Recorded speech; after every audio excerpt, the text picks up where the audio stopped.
Buenas tardes, un placer que estemos aquí todos el día de Sant Jordi, Día del Libro y Día de la Cultura. Bienvenidos todos y todas a la paradeta, es decir, a la imagen de pantalla donde cada uno de nosotros mostrará lo que ha creado para vencer esta crisis que nos atenaza. Porque las crisis impelen, motivan, apelan a la creación para no estar solos, para superar la oscuridad, para vernos existiendo y para compartir, para aclararnos racional y emotivamente. Bienvenidos amigos y amigas del Laberinto y socios que mantenéis este grupo, que nos acoge a todos, que es de todos y que por todos es. Que cada uno muestre su obra. Todos lo escucharemos con placer y compartiremos, que para eso está la palabra, y la palabra creadora.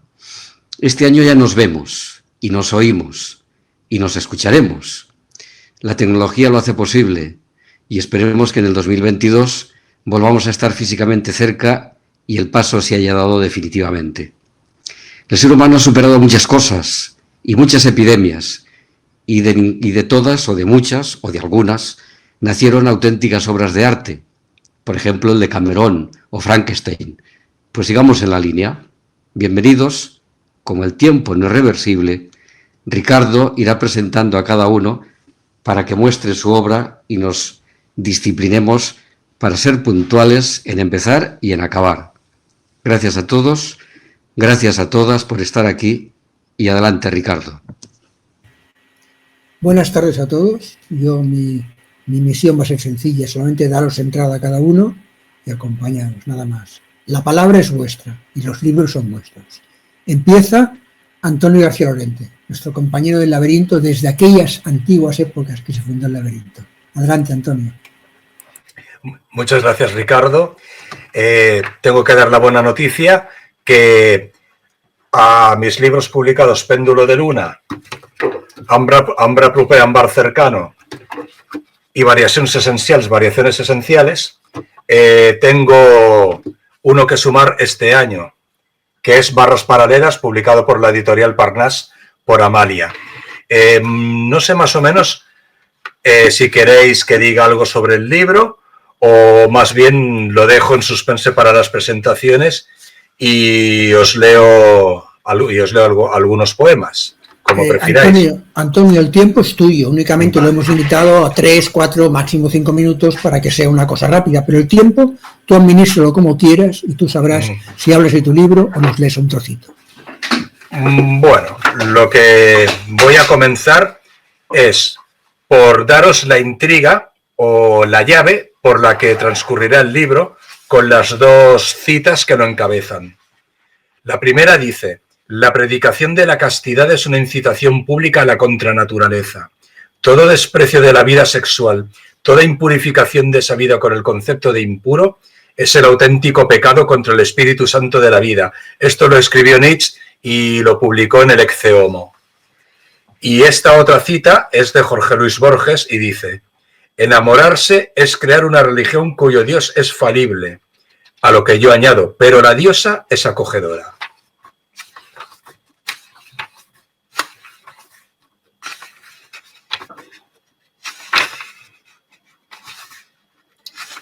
Vale.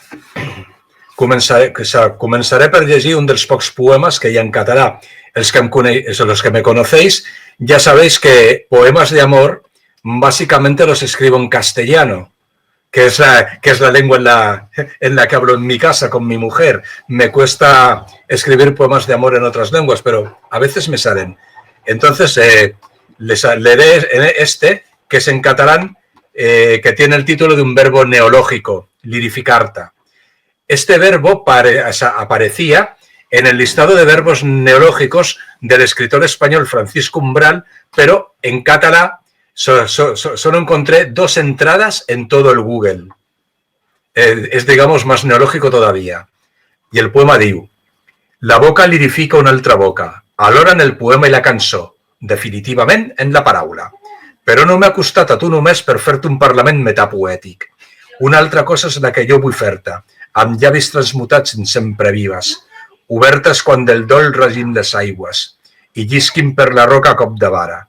Suplantarem Déu entre les penombres, giravoltant pel foc com cananites, esqueixant espadats amb la tendresa. Creuarem les llambordes de la mà. Serà per altres l'espror del granit. S'acreixerà la població de cèl·lules en una signatura d'abraçades. Tinc sobre el llit la ploma i la guitarra, perquè vull sexe i vull lirificar-te. S'esquerdaran amb fractuositats els llençols de l'habitació promesa. Si abandonem muntanyes i deserts, si travessem els rius i cauen murs, al so de les trompetes del desig. Jo n'estic convençut. Anem a fer-ho?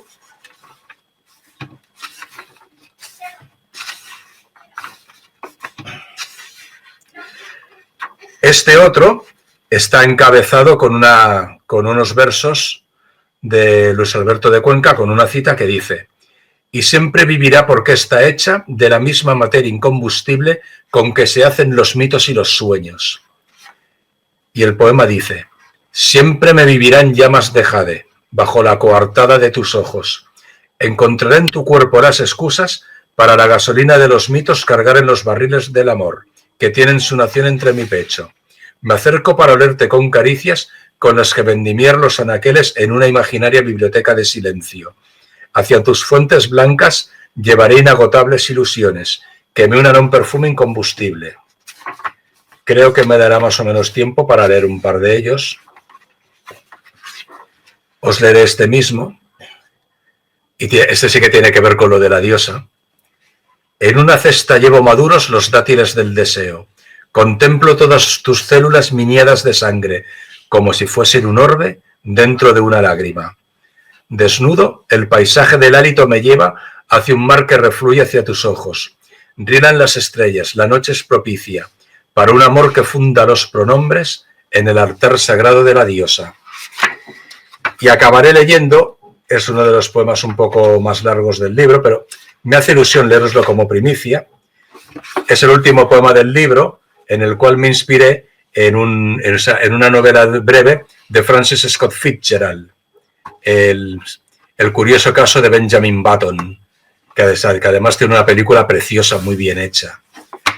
Creo que todos sabéis que se refiere al niño que nace anciano y se hace anciano siendo bebé.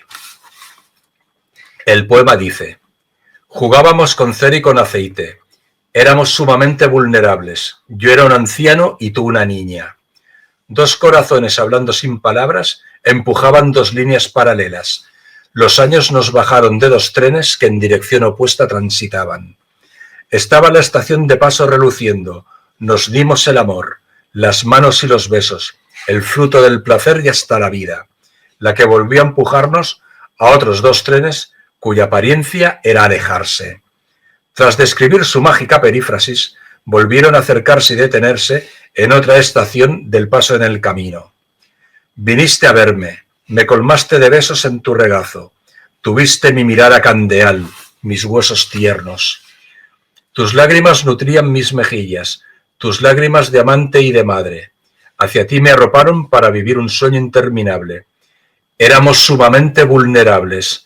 Tú eras anciana, yo solo un niño. Gracias.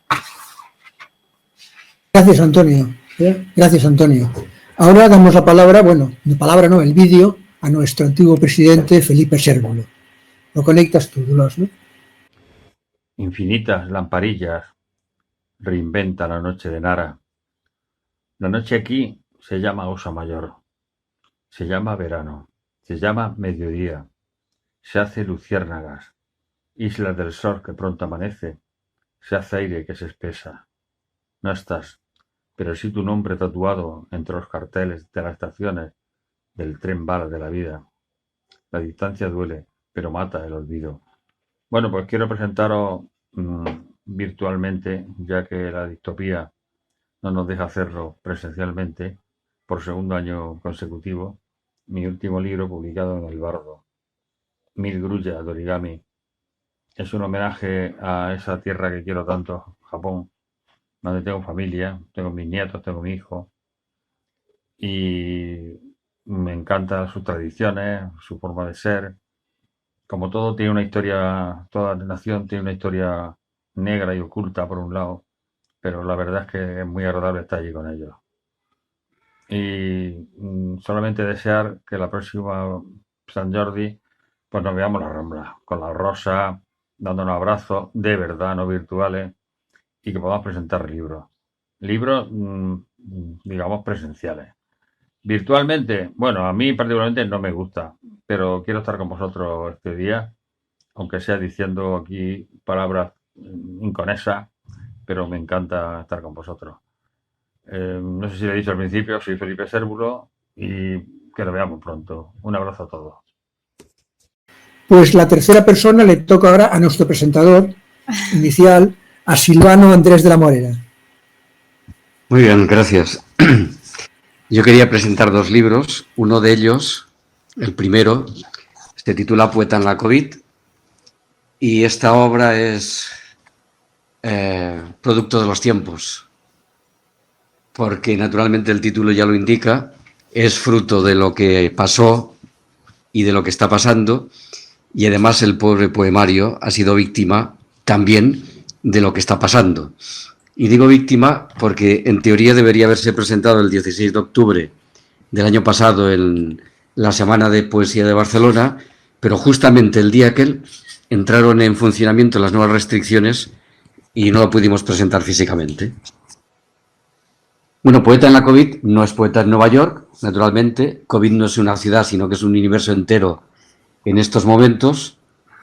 Y lo empecé a escribir justamente el día 20 de marzo, que escribí el primer poema, aunque no es el primero del libro, para que apareciera colgado en las redes sociales. Al día que el primer poema lo escribí el 20 de marzo, porque al día siguiente era el Día Mundial de la Poesía, y que dado que, bueno, tuvo aceptación, pues al final me decidí y lo convertí en un libro. Este poema, que se publicó el 21 de marzo del año pasado, dice así: y en este 21 de marzo 2020, palabra en el aire. Hoy no me sale la palabra, me esfuerzo y nada, quizá no hay palabras para lo que trae el aire. Y entonces, ¿qué hago? Mirar, ver, esperar, con las palabras flotando, hasta que una caiga al suelo y bajaré a recogerla para que la fuente vuelva a manar, acentos. Mirar, ver, esperar, hasta que la palabra regrese triunfante. Y en eso estamos, mirando, viendo y esperando, porque esto no se ha acabado todavía. El poemario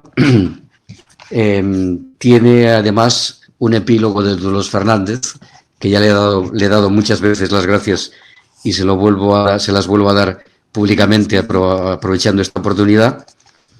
Es lo que se podría llamar en poesía de los años 20 poesía automática. No hay prácticamente ni comas ni puntos, salvo en el primer poema. Entonces es un vomitado de lo que nos pasaba día a día, de lo que iba pasando en cada momento. Y así construí el poema.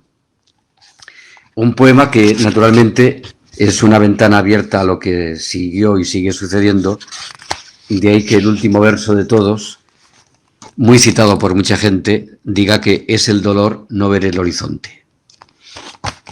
El primer poema del libro, sin embargo, es muy diferente, es de 2014, y bueno, uno analizando la realidad que nos envolvía desde hace muchos años, pensaba en algún momento que quizá podría caernos un chaparrón. No sabía si un virus, que podría ser, un meteorito, que podría ser, o cualquier otra circunstancia. Y entonces lo puse como primer poema, como poema anunciador de lo que después ha venido y todavía está por aquí pululando. Y empieza así: y un día sorpresivamente, sin que tú o tú lo esperes, en medio de la más absoluta normalidad de cada día, en medio de la fiesta y de la juerga, y un día sin saber por qué ni cómo, llega el susto, cualquier susto, un día. Y todo lo que era camino despejado y regocijo se convierte en tortura, en sobresalto y confusión, en pesadumbre de abismo e infierno. El poema es más largo, no lo voy a leer todo, pero esto es lo que dice como introducción a lo que el poemario es. Y el segundo poemario que presento es algo totalmente diferente. no tiene nada que ver con el poemario anterior y se titula El mundo en octosílabos. Esta obra salió hace 8 días, la semana pasada, y este universo en octosílabos es dos cosas absolutamente diferentes. Por una parte, he querido casar lo que es el rigor de la ciencia, lo que es la terminología científica explicando la historia del universo desde el Big Bang hace 13.000 millones de años, y por otra parte, el uso del octosílabo, y aquí me acuerdo de Ricardo, el octosílabo en la poesía tradicional española, que nos viene desde la Edad Media, haciendo de nuevo juglar del siglo XXI. ¿Y cómo compaginar el octosílabo que es tan flexible, que es tan musical, que es tan bello, pues con lo que antes os decía del tecnicismo científico? Me puse manos a la obra la dividí en 5 partes, que no llamo partes, ni capítulos, sino pliegos, siguiendo la antigua usanza, pero siempre tenía el prurito personal de si había acertado en el contenido. Claro, el octosílabo se presta muy bien a la poesía narrativa, que es lo que yo quería hacer. Una novela del universo desde el origen hasta hoy, con toda su complicación. Este día me venía surgiendo desde hacía tiempo, quería hablar de la casa grande, esta casa tan inmensa que no tiene límites, que es el universo observable, porque el universo real la cosa todavía se complica más, porque llevo 10 años dándole mucho a la cosmología y a la física cuántica. Entonces al final dije hay que materializarlo, pero siempre te surge la duda de si has metido la pata, ciertamente. Entonces lo envié a unos químicos, a un biólogo, a un físico que está trabajando en una universidad alemana, a un filósofo y a un astrofísico que trabaja en el Centro de Investigaciones Científicas. A este señor yo no lo conocía de nada, simplemente de leerlo en El País, que tiene una sección en el capítulo de ciencia que se titula Vacío Cósmico. Me puse en contacto con todos ellos, me hicieron algunas pequeñas observaciones, naturalmente, a las que hice todo el caso del mundo, por supuesto, y el astrofísico me escribió un prólogo que me dejó un poco perplejo, la verdad. La contraportada, he seleccionado un párrafo del prólogo y dice: ¿por qué contar la historia del universo y por qué hacerlo en verso? Tanto el poeta como el astrofísico dan un paso atrás para ver con perspectiva la realidad, y los dos puntos de vista se juntan en esta obra.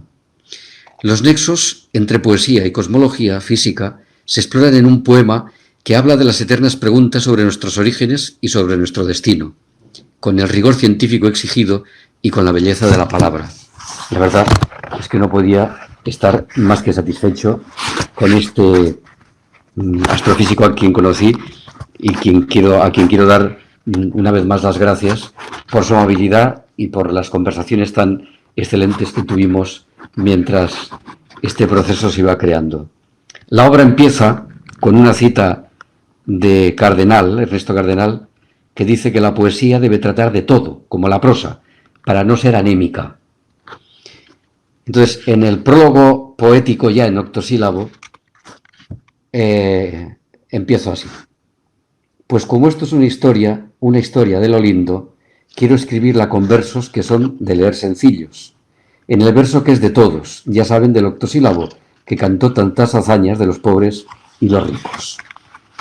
El primer pliego se titula 13.800 millones de la nada y empieza con 4 versos para situar al lector, que dice: 13.000 millones hace y le sumen 800. Según teoría estándar, despegaba este universo. Esta es la parte más extensa en la que analizo cómo surgen las partículas elementales, cuál es el tiempo de Planck, qué sabemos exactamente del origen según los estándares más importantes de la astrofísica y de la ciencia contemporánea. Hablo de una cosa un poco rara, no sé si os suena, que se llama la materia oscura, y luego una parte dedicada a lo que se denomina radiación del fondo cósmico de Big Bang, que es la foto más antigua que se tiene del universo. Justamente se produjo este flash digamos, a los 380.000 años del Big Bang, y la tecnología, afortunadamente actual, ha hecho posible hacer la foto de aquel momento que nos está dando una cantidad de información realmente extraordinaria. Y el resto de los pliegos pues se titulan: el segundo, cómo se forman las estructuras actuales conocidas, planetas, estrellas, galaxias, cúmulos de galaxias, etc. La vida en la Tierra, cómo surgió hace unos 4.500 millones de años, la vida humana y el futuro del universo, de acuerdo, como os decía, a la teoría estándar. Entonces, cuando hablo del nacimiento de la vida humana, me centro fundamentalmente en una cosa que es la siguiente: ¿qué es el lenguaje verbal y aparte de nuestra esencia? Es pensar y es planear, es compartir, diseñar, anticipar, recordar, regular, planificar, aplazar y dilatar, imaginar, meditar, es calcular y juzgar, es urdir y es fraguar, cavilar, rememorar, es evocar, relatar, alabar y regañar, dominar y subyugar, es apreciar, evaluar, es educar, revelar, inventar e imaginar, es retener y archivar, chismorrear, murmurar, preguntar y replicar. Es el lenguaje verbal al que todo se traduce, verbal y siempre verbal, que hizo a los seres humanos por la historia de caminar. Y si me permitís, ya para acabar, la parte de octosílabos se cierra diciendo: daremos fin a esta historia con adjetivos puntuales sobre este universo nuestro en este preciso instante. Es fascinante y extraño, también frío y habitable, dinámico y expansivo, es violento y es cambiante, es gigantesco y antiguo, y comprensible, ya saben, que así lo dijo Albert Einstein con razón, que duda cabe. Y al final hay 3 poemas más de estructura absolutamente abierta, de métrica absolutamente moderna y de semiverso libre, uno dedicado a la Vía Láctea, según la mitología griega, otro dedicado al electrón y uno último dedicado a lo que es el tiempo, irreversible él, y cómo a veces nos come, nos corre y nos dilata. Muchas gracias. Gracias, Silvano. Como moderador me toca la desagradable tema de recordaros que habíamos dicho máximo 5 minutos, porque si no nos vamos a extender demasiado entre todos. Todos sabemos que, por desgracia, la pandemia nos ha impedido presentar nuestros libros, pero sí que si intentaremos, y yo mismo, cuando me toque a mí, si me paso los 5 minutos, que alguien me levante la mano. Bueno, tenemos ahora, a ver si tenemos el vídeo de Elena, o habrá problemas con el vídeo. A todos y todas, os voy a leer unos poemas de mi último libro recientemente publicado, La Casa de las Cosas. A flor de agua, ¿quién con puros y efebos deleites, con pétalos en los ojos, no ha puesto la boca en el espejo, imaginando un beso? ¿Quién con húmedos y licenciosos otoños, con celo en la mirada, no se ha mirado en un lago que entre vanidades de cristal a flor de agua, desidia y goces, desdicha y lujurias, no hallaron rostro donde posar labios sin beso? Al tiempo que del fondo más impúdico del lago, a leves y enconados espasmos de temblores en las ingles, burlan la lívido que lívida pasa por la piedra, la desolada avidez de las flores amarillas. Un abrir de escarcha entre las piernas, obsceno como un sin deseo, dejaba borrarse en los pliegues del agua el labio abierto de un narciso.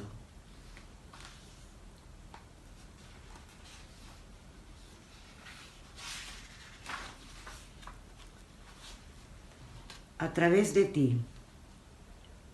Qué dulce escarceo violentar la lengua, dando a tus labios de pintura amoratados el toque puro de las violetas.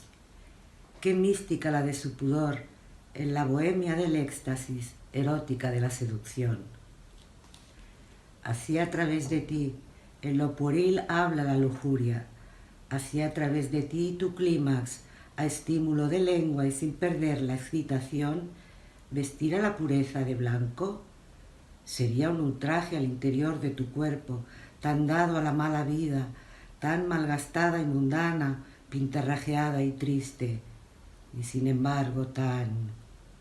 un requisito lingual, una virtud de la virgen mustia, un boscaje, una maleza, un excedente, de todo cuanto una mujer siente cuando se siente ser, en la más pura, liviana malicia de la piel adscrita al verbo en carne, exuberante follaje.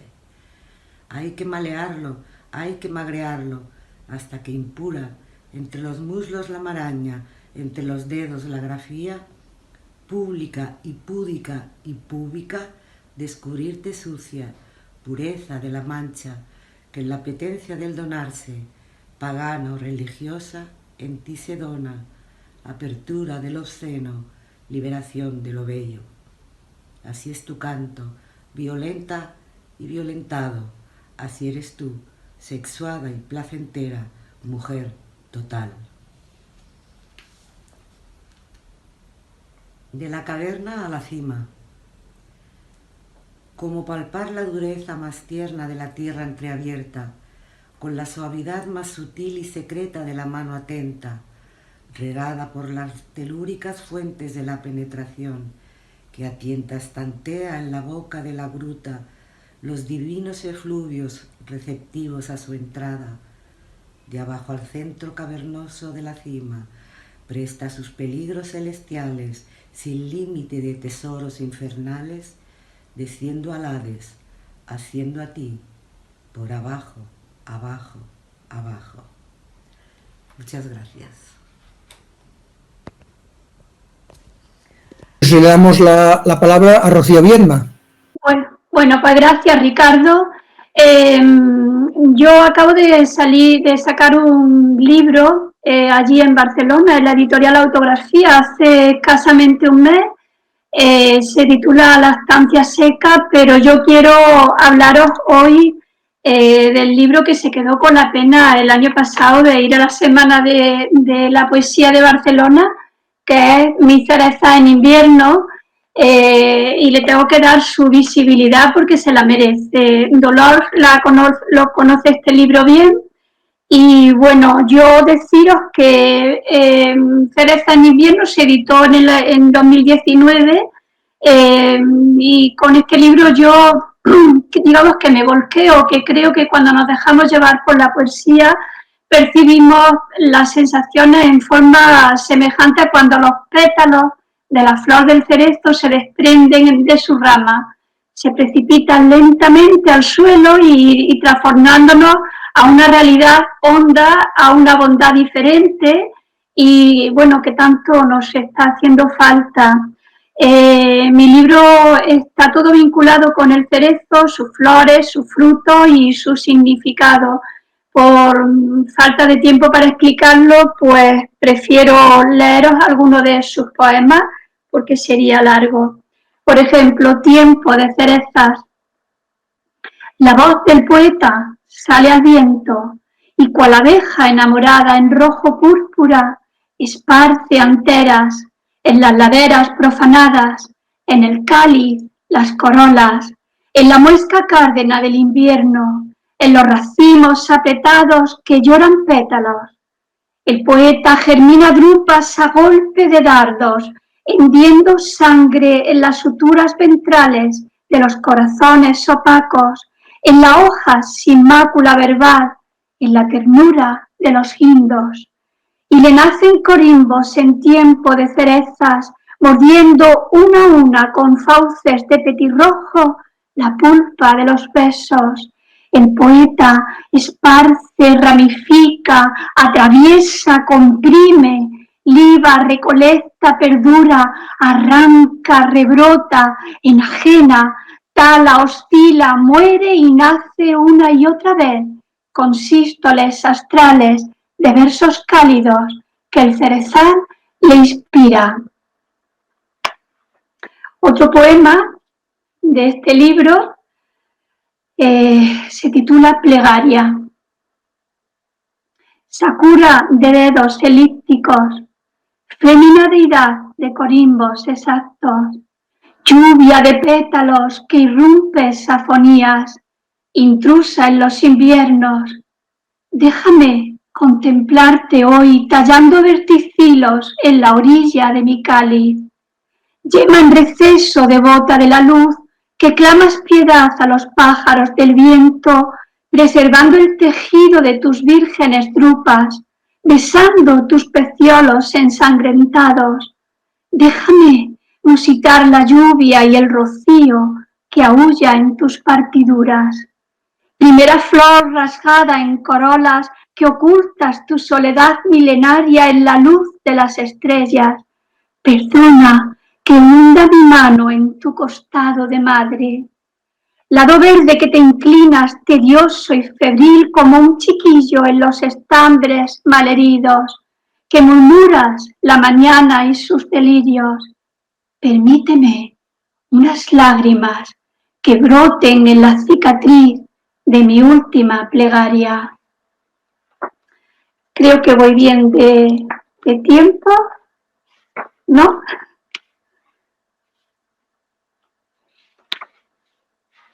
Y bueno, de la primera parte está dividido en primavera, verano, otoño, invierno, pero con el vocabulario de los agricultores. Y bueno, me sorprendió mucho que los pétalos del cerezo se desprenden de la rama estando todavía vivos, sin estar marchitos como otras flores, como otros frutos. Entonces me sorprendió esa virginidad con la que caen al suelo para morir luego en el suelo. Entonces voy a buscar.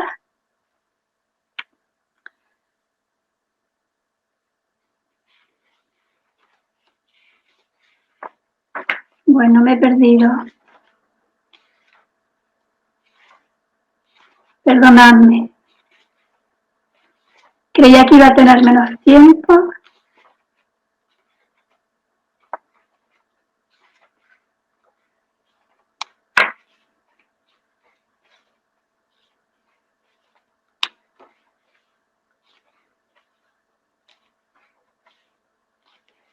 Vaya.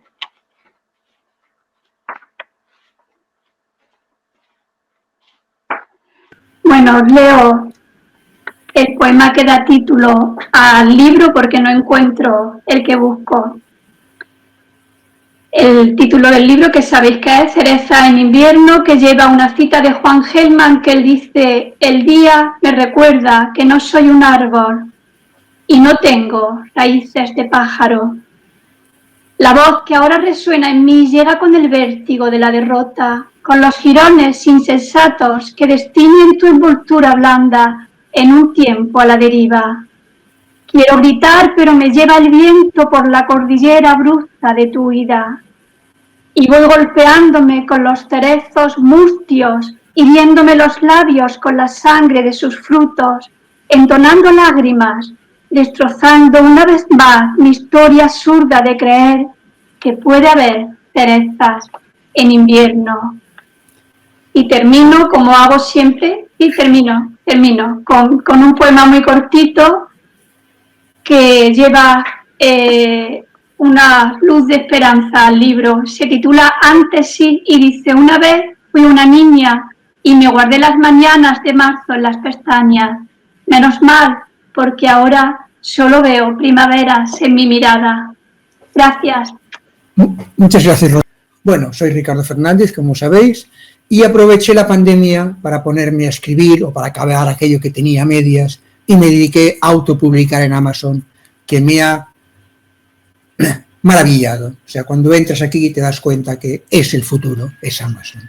O eres un escritor famosísimo con una buena editorial, o vete a Amazon, que el libro es tuyo. El primer libro que publiqué en Amazon es este, Islario de Pasiones. Son libros hechos 100% por mí, sin ayuda de nadie. Todo, portadas, todo. Únicamente, bueno, he tomado la portada de un cuadro. Este es un libro que tiene una larga historia. Empezó con una plaquette en castellano y griego publicada en el 2015. Luego fui ampliando el libro, lo fui elaborando hasta que he publicado este libro. Entonces me hace una gran alegría este libro, porque es un libro que se inspira en los mares e islas griegas, siguiendo un poco la duda que tiene el navegante entre el camino y el destino. ¿Qué hacer? ¿Seguir navegando porque me espera un destino mejor? Es un poco lo del dilema de Cavafis, ¿no? voy a la isla ya, no he de llegar a la isla cuando sea viejo y sabio de experiencias. Hay una cosa que me encanta de este libro. Esta semana se acaba de publicar en Grecia este libro, que es una edición bilingüe hispano-griega de mi libro. Ha sido traducido por Mayra Furnari y lo acaba de publicar una editorial de Creta. Me hace mucha ilusión porque es el primer libro que tengo como libro en edición bilingüe. Y bueno, pues ya que hablo de Grecia, qué cosa más bonita que verlo en letras griegas. De este libro os leeré un poema de este libro. Es un poema que habla de... está referido... En este libro no hay localizaciones geográficas, el libro es bastante genérico, habla de los mares e islas griegas, pero no salen cosas concretas. Este es un poquito inconcreto porque he de reconocer que lo escribí la primera vez que llegué a Grecia navegando. Había estado mucho, pero la primera vez que llegué desde Sicilia en un velero hasta Grecia. Y narra mi llegada a las costas griegas, a las islas jónicas, que en griego se llama Heptanisa, las 7 islas. Y dice: no duró mi odisea 20 años, consumió apenas 15 días. Ni tomé Troya oculto en una trampa, ni volví a pisar Ítaca en busca de Penélope y mi reino, pero crucé los mares para verte. A través del Tirreno llegué a la magna isla, pasé entre Escilas y Caribdis y atravesé el mar Jónico en tu busca. Por conocer otra parte de ti, soporté temporales, ceñí fuertes levantes y seguí a las estrellas en largas singladuras, que a mí me parecieron más cortas que un suspiro, porque cuando llegué por fin a Heptánisa, vi Grecia desde el mar y eso me hizo feliz. Y dice el libro: vislumbrando tierra al amanecer. Y es verdad, es cuando vi las luces de Grecia por primera vez. Bueno, mi segundo libro del COVID no os lo puedo enseñar físicamente, tengo que abrir mi tablet aquí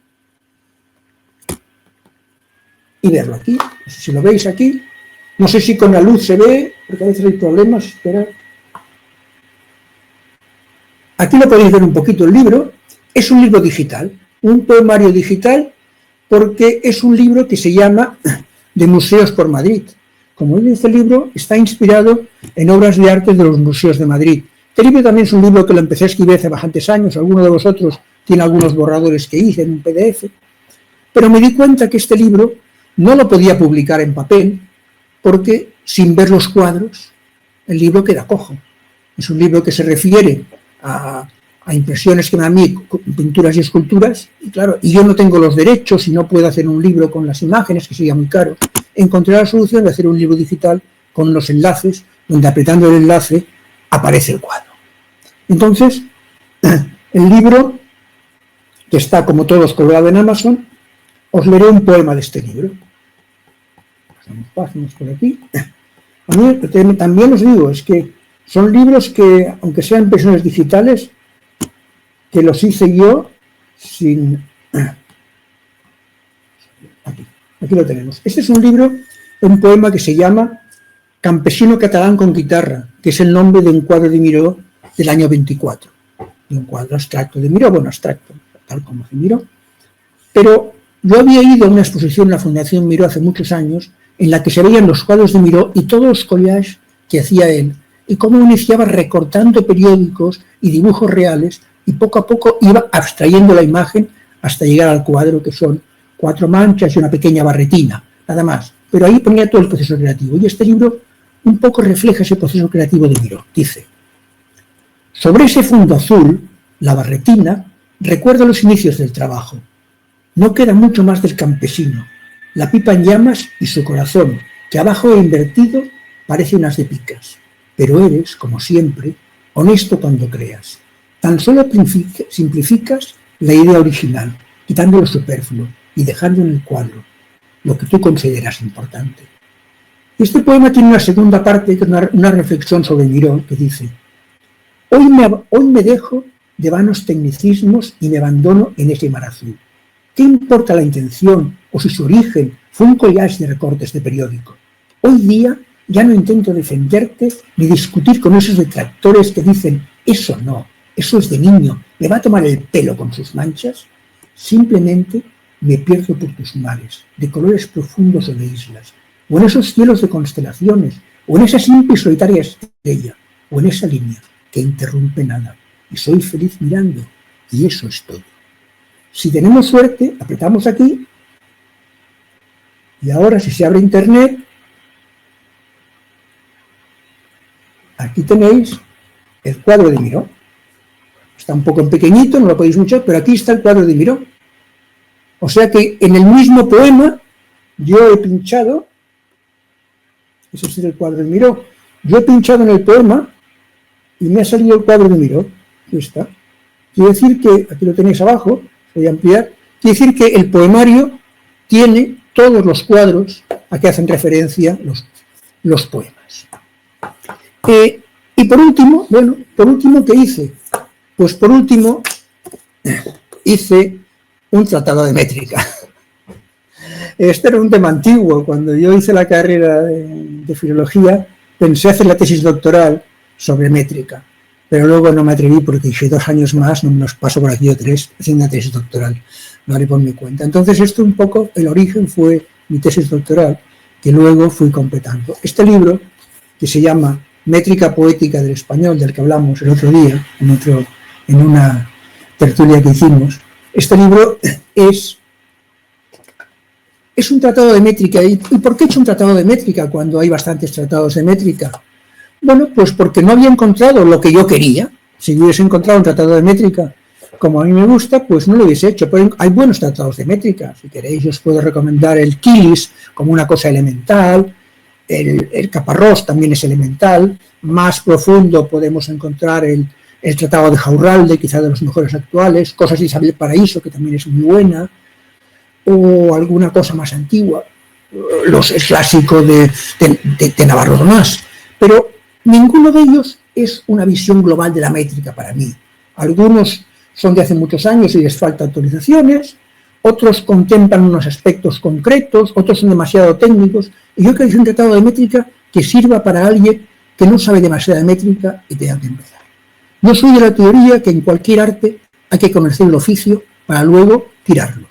Para romper las reglas hay que conocerlas, porque si no, el salto saltarse las reglas es un salto al vacío, si no conoces las reglas. Entonces, por eso yo pienso, es mi opinión, una opinión, que quien quiera escribir poesía tiene que saber métrica, aunque sea para olvidarla después. Hay unos cuantos superdotados, como Mozart, que escribía sinfonías a los 5 años. Por desgracia, yo no soy un superdotado. Quien no sea, pues puede hacerlo. Entonces, ese es un poco el tema. Entonces, este libro es un libro que recoge toda la historia todo lo que es la métrica desde el principio y va explicándolo. Hay algunos aspectos, como el tema de las asonancias o el tema de las sinálefas, en las que he ido más allá de cualquier cosa que he encontrado escrita. Otras cosas en las que he recopilado lo que a mí me parece que es correcto y lo que no, es mi opinión e intento razonarlo. Y aquí lo tenéis. Como sabéis, estas obras están todas colgadas en Amazon y lo que hay que hacer pues es criticarlas, que para eso escribimos. Y muchas gracias. Y ahora, para acabar con el bloque de poesía, vamos a darle paso al vídeo de Amanda Gamero. Venga, Amanda. Buenas tardes, soy Amanda Gamero y quería desearos pues una feliz diada dentro de la excepcionalidad que nos ha tocado vivir este año y el año pasado también. Quería hablaros de mi poemario Palabras como vértebras, de Ediciones Oblicuas, y os leeré un poema titulado Por Siria, y que dice así: y ahora que me acerqué tanto a ti, que te escuché el corazón mucho más si cabe, madre, ahora mi pie se rompe, me ha detenido la fragilidad del cristal por el que miramos, para que busque mi propia fortaleza, también la tuya, madre. Pero ¿cómo lo hago sin llorar? No por ti, no por mí.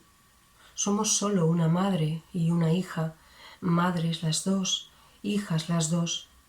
Lo haremos por Siria, que tiene nombre de mujer. por todas las mujeres que hay en nosotras, por todos los pies rotos que detienen los pasos hacia la paz. Como decía, Palabras como vértebras de Ediciones Oblicuas. También quería hablaros de este libro que se llama Lo demás son ciudades, del colectivo de escritores Club Marina al que pertenezco y del que soy miembro. Este libro también salió en 2019.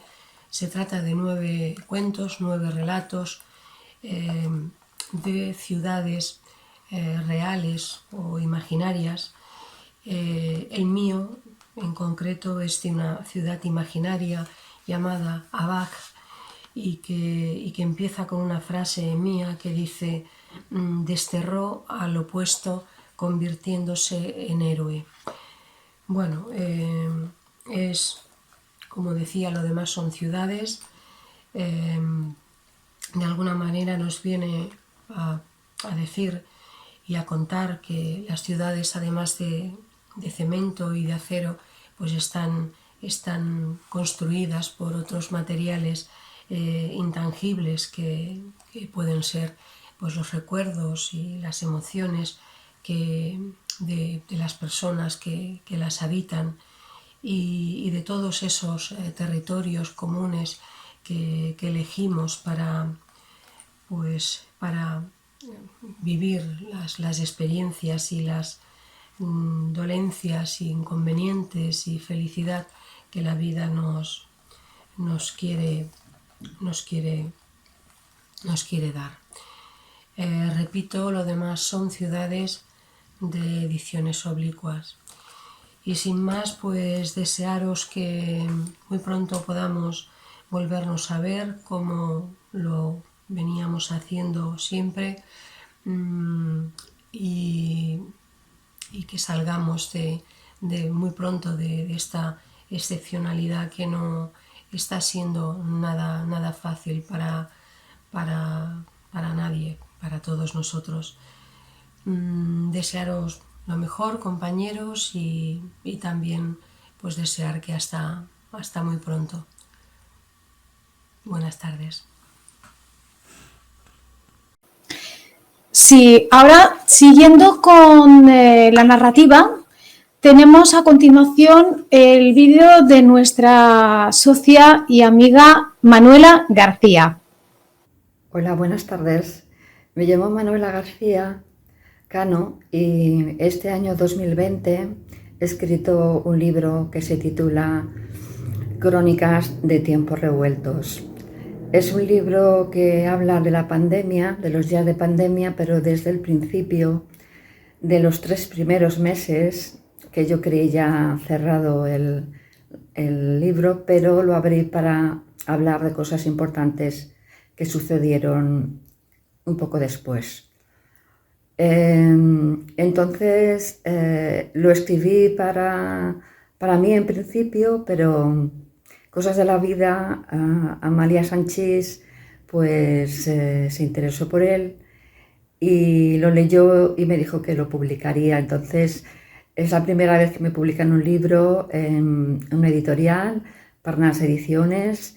Yo llevo escribiendo ya varios años y tengo 2 poemarios, La búsqueda, Somos parte de un todo, y Despertando a mi yo. Ambos son autoeditados.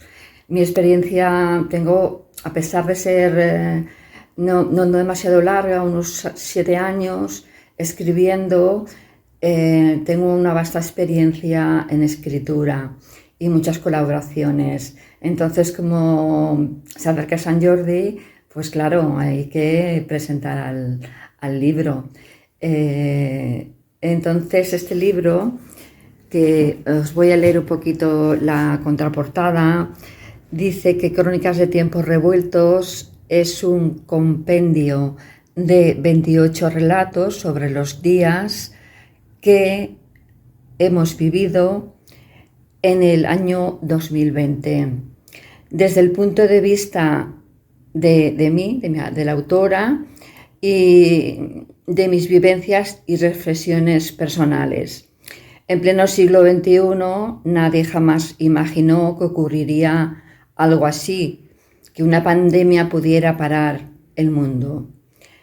Por eso la autora, como testigo de excepción, al igual que todos nosotros, ha querido dejar constancia en forma de relatos crónicas de todo lo que vivió, sintió y padeció, un libro testimonial que permanecerá para la historia, una historia, la de todos, con sus luces y sus sombras. Pues espero que os guste. Feliz Sant Jordi a todos y gracias por esta oportunidad de dar a conocer el libro también de esta manera a través del laberinto de Ariadna. Gracias y hasta pronto. Dar paso a Mercedes Gascón. Pues sí, aquí estoy. Estoy un poco, me siento rara porque claro, yo ahora vengo con prosa y me siento muy rara porque realmente lo mío siempre ha sido más la poesía que la prosa. Quiero decir que realmente, pero las circunstancias de publicaciones y de lo que sea me han llevado a lo poco que hay en prosa. Tendré que ir, como decía aquí el compañero Ricardo, a Amazon y al duplicar, no lo sé, pero sí, bueno, entonces yo os vengo a hablar en principio, luego añadiré, porque bueno, comentaré de esta novela que es La muñeca desnuda, en ediciones Alféizar. Está también audible, hicieron también un audible, cosa que me parece curiosa por su propia iniciativa, que siempre es de agradecer. Bueno, entonces es una novela corta, y el título es simbólico, es decir, no es una novela erótica, para nada es una novela erótica, aunque se titula así. ¿Y qué es lo que es? Pues es un poco lo que es, sería la respuesta a lo que aparece aquí un poco al final de la sinopsis, que dice, ¿se trata de una novela negra o solo oscura? Aquí era referencia un poco, moviéndome en la idea de poner un poco, no tela de juicio, sino, bueno, tela de juicio es muy prepotente, ¿no? Pero un poco reflexionar sobre los límites de la novela negra, que yo soy aficionada, sobre todo en los últimos años he sido, y realmente rara es aquella que gira sí que están otros elementos criminales, sociales en las novelas negras, pero parece que por fuerza tenga que ser la línea fundamental un asesinato y la averiguación de quiénes son los culpables en ese asesinato, ¿no? Aunque luego alrededor se añadan más cosas. Entonces, no lo sé, yo piensas, ¿por qué? Porque hay otros crímenes que pueden ser igual de graves o muy graves y parece que nunca son la línea fundamental de la novela negra, ¿no? Bueno, pues por ahí va un poco mi experimento, puedo decirlo así, porque fue una novela un poco ocasional, ¿no? Más bien una prueba de mí misma, soy capaz de estructurar una novela, esa era la cosa.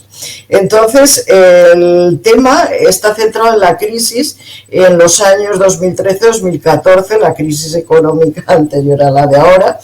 Y bueno, uno de los personajes principales es un arquitecto que debido a esa situación tiene una hija adolescente a la que intenta proteger, lo que él entiende por proteger, que fundamentalmente es que no pierda el nivel de vida que hasta ahora ha tenido, con lo cual, entendida así la protección, se decide por dedicarse a ser un hombre de compañía de mujeres, acompañante de mujeres, gigoló, como se quiera entender, ¿no?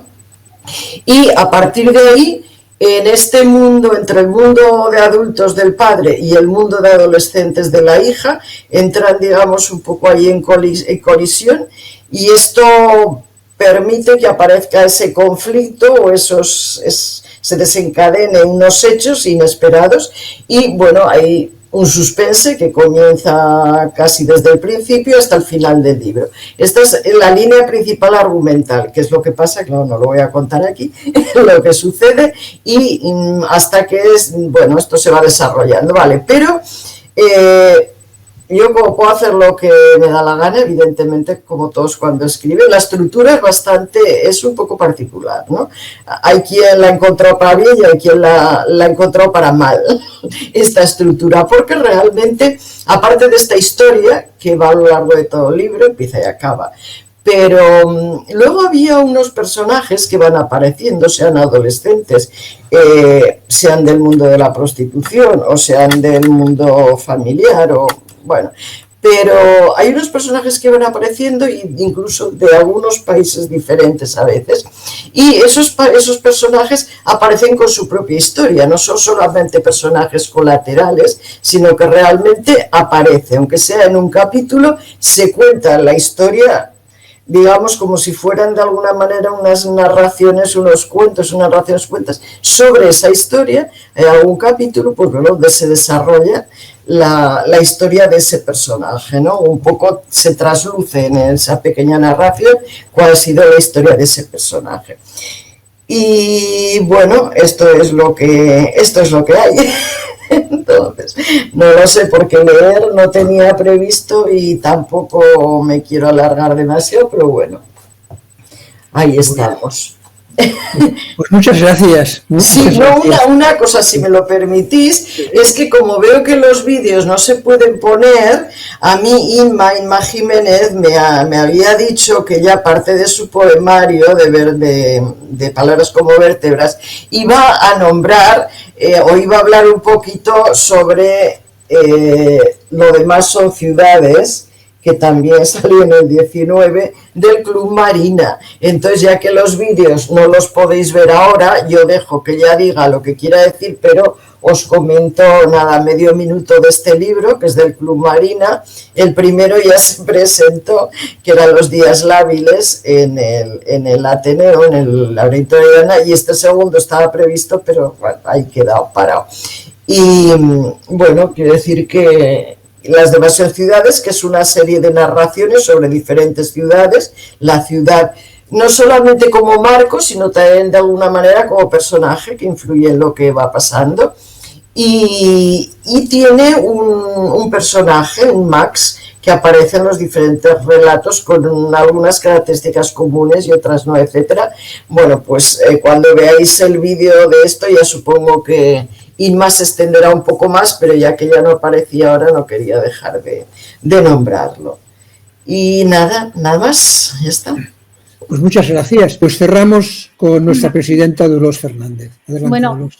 Primero de todo, deciros que es un placer compartir este espacio de la Paradeta de Sant Jordi con todos vosotros, aunque sea virtualmente. Creo que con iniciativas como estas y gracias a la tecnología le ganamos el pulso a la pandemia con creatividad y con resistencia y con resiliencia, ¿por qué no? Mercedes no está sola, yo también voy a presentar un libro de narrativa, de no poesía, aunque también provengo del mundo de la poesía, pero bueno, los avatares de la literatura y de nuestro deseo de escribir nos va llevando, ¿no?, por diferentes caminos. Y eso yo creo que es bueno, hay que decirlo, pero en un tono positivo. En fin, dicho esto, pues empiezo a hablar de mi libro. En este caso yo publiqué el año pasado, en mayo de 2020, una novela titulada El Club del Tigre Blanco. Voy a enseñarla, espero que se vea bien, porque a veces más o menos así es. El Club del Tigre Blanco. Es una chica, sí señores.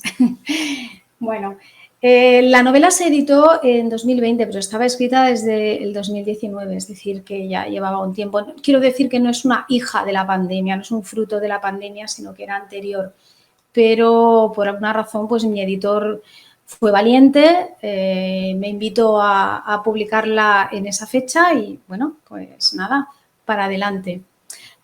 Públicamente le doy las gracias por haber confiado en el proyecto. Ya sabemos las dificultades que tienen todos los autores, pero un autor novel y que se inicia en un género, pues el doble o el triple, o más todavía. Entonces, debo agradecer la confianza que ha depositado en mí al auspiciar en Gaspar y Rimbaud, que es la editorial, una editorial valenciana, la posibilidad de editar mi novela. Quiero decir también que Gaspar y Rimbaud es una editorial a la vieja usanza, en el sentido de que considera que el libro es un objeto precioso. que hay que mimar, que edita con mucho esmero, primorosamente. Tiene una serie de detalles que pues, son muy difíciles de ver en las editoriales actuales y eso es algo que a mí particularmente me fascina, ¿no? Entonces me siento pues, doblemente satisfecha al haber tenido la ocasión de publicar El Club del Tigre Blanco pues, en una editorial de estas características. Entonces, por centrarnos ya en el contenido de la novela, puedo decir así brevemente que El Club del Tigre Blanco es como un cóctel, una especie de cóctel hispano-tailandés, donde hay sensualidad, hay violencia, hay intriga, hay aventura y también hay toques de humor. Sus 4 protagonistas nos narran una serie de hechos que acaban por hacerlos confluir a todos ellos, que en principio no tienen nada que ver entre sí, pero acaban todos confluyendo a partir de una circunstancia que no voy a desvelar y la novela acaba teniendo un desenlace, pues digamos que imprevisible. Juega mucho con el efecto, por eso digo que tiene elementos de intriga. Es una novela inclasificable, no pertenece a ningún género, pero es cierto que coquetea un poco con varios. Coquetea con la novela negra, con la novela de aventuras, con la novela erótica, para acabar siendo algo distinto.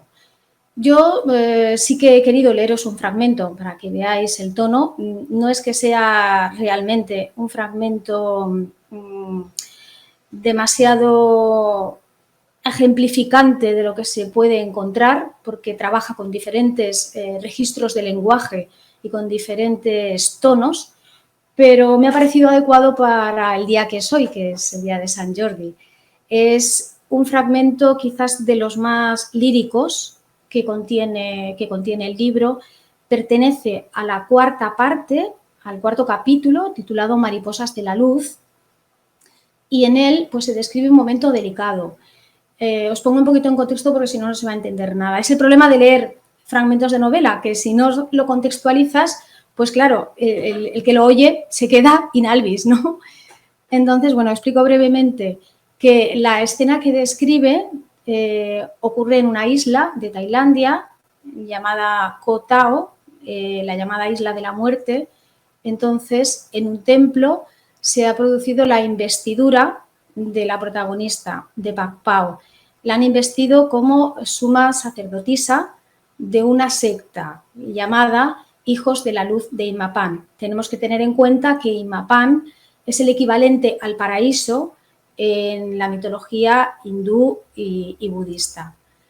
Al mismo tiempo, fuera del templo se ha erigido una pira funeraria donde el hijo de Pak Pao, que se llama Pip, va a ser incinerado. Entonces, es un momento de bastante tensión emocional, como decía. Y leo. Chimeri ha hecho el gesto inequívoco de fin de ceremonia. Todos han levantado la cabeza y le han mirado. Sin proferir palabra, nuestro líder ha iniciado su camino hacia la salida. Nunca antes de él había podido contemplar un porte como el suyo, tan enérgico y lleno de dignidad. Le he seguido a cierta distancia. Es el protocolo. Afuera, el calor de la noche se ha espesado, pero no más que en el templo. Tras las plegarias llegará el fuego. Hijo mío, ya no habrá marcha atrás. Pip, el hijo que no tuve, a pesar de haberlo traído al mundo, debe ser incinerado. Ya ni lágrimas tengo. Que nadie llore, que no se lamente su muerte, he pensado. Como en una representación teatral, se ha bajado el telón para iniciar, acto seguido, una nueva obra. Diferente, mejor. He llegado a rezar tanto. Mi hijo tendrá otra oportunidad en esta vida. Además, las mariposas de la luz no lloran. Chimeri nos lo decía continuamente. Aman, hacen sentir la dicha de la vida y el placer. Esa es nuestra función. Y yo soy una mariposa magnífica. Ni siquiera sé llorar. Pip, nadie ha derramado una sola lágrima por ti. Solo arderás por fin en la noche más hermosa de la isla de los muertos. Gracias.